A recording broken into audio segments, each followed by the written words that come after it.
What's good? What's good, everybody? Welcome back to another episode of the Urban Platform Speaks. Make sure to like and subscribe as you come into the channel and check out the content. And with that being said, I want to speak on these workplace relationships, right? And one of the more popular workplace relationships is this young lady, Dejanay Carrington and Alyssa Smith, right? And so this is a one of the more popular ones, but there are other ones around the league. And so my question to you all is like, do you think that these workplace relationships in the WNBA, like, will they be the downfall? Will they hold back the WNBA and not allow the WNBA to grow the way the WNBA the way they want to? I think these relationships put team chemistry at risk. Like Dewana Bonner, like some people say that Dewana Bonner left. She left the Indiana Fever so she could be with Alyssa Thomas. She wanted to be uh allegedly she wanted to be with Alyssa Thomas, you know, for some reason. I don't know. But when you're trying to build a team and you're trying to develop chemistry, and then these relationships interfere with what you're trying to do at work. I think that these relationships should really be like workplace relationships. I think they should be discouraged. I think you know when something like this happen, like they need to trade one player, off of the team and not allow this to be, to go on. The WNBA right now is a place where there's a lot of excitement around the league, and it's growing right now. And so you don't want to have a situation where, like you did with the Indiana Fever, these young ladies are not committed to the game, but more so worried about relationships. I think last year, these two young ladies, Dewana Bonner and Alyssa Thomas, played on the same team. And so now, I guess they missing each other this year. And Dewana Bonner, was probably didn't want to play with the Fever because she was missing what's her name? Alyssa Thomas. And I just don't think, like, at what point in time, like, it's not always about the player, like the players think that it's about them, but I think it's more so once you get to the workplace. I think it's more so about the team. It's all about the team. It's all about developing the chemistry with your teammates and your co-workers so y'all can accomplish something. So y'all can put forth the best effort necessary in order to reach your destination. But when you have these personal relationships on these teams and stuff like that, it just really it really gets in the way of what you can do on the court as far as developing chemistry, developing trust between the teammates and stuff like that. I did a podcast yesterday, and I was telling people how excited I was about the Dallas Wings.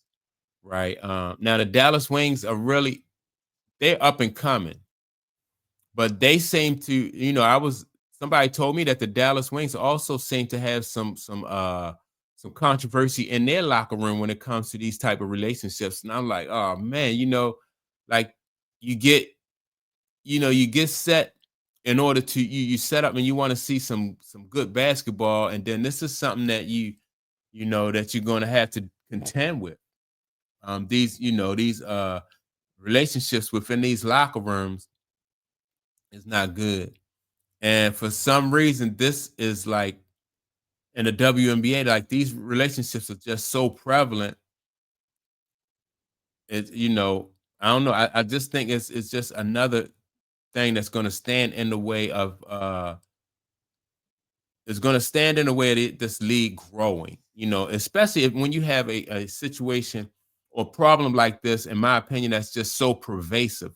Like almost, a lot of teams in the league are like this.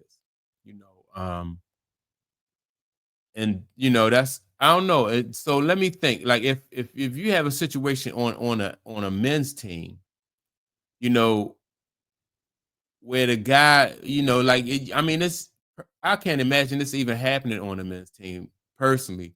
I think that there have been situations where men on the same basketball team may have been dating the same woman, and that may have caused conflict. And so if it get too bad, what they'll do is they'll have to like separate the guys. They'll have to move one from the team, remove one from the team.